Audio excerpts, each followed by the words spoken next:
ব্রাজিলের সাম্প্রতিক পারফরমেন্স খুব একটা সুবিধার নয়, তাই চলমান কোপা আমেরিকা ছিল তাদের জন্য ঘুরে দাঁড়ানোর মঞ্চ। তবে সেখানে ব্যর্থ তারা, কোনো রকমে গ্রুপ পর্ব পার হলেও কোয়ার্টার ফাইনাল পার হতে পারেনি। উরুগুয়ের বিপক্ষে হেরে আসর থেকে বিদায় নিয়েছে ব্রাজিল।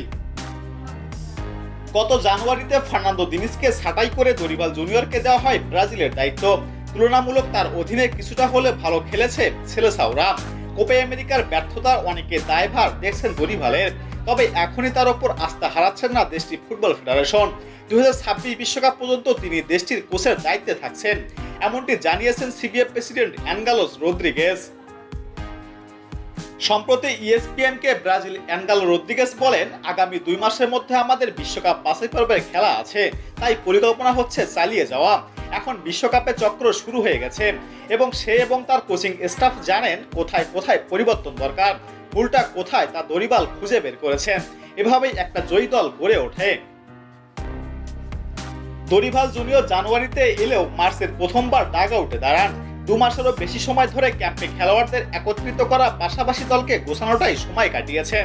অবশ্য কোপা আমেরিকা থেকে বিদায়ের সব দায় মাথায় পেতে নিয়েছেন কোচ দরিবাল জুনিয়র। তবে দলকে সামনে, দলকে এগিয়ে নিতে এবং উন্নতি এনে দিতে তিনি যথেষ্ট চেষ্টা করবেন বলেও জানিয়েছেন।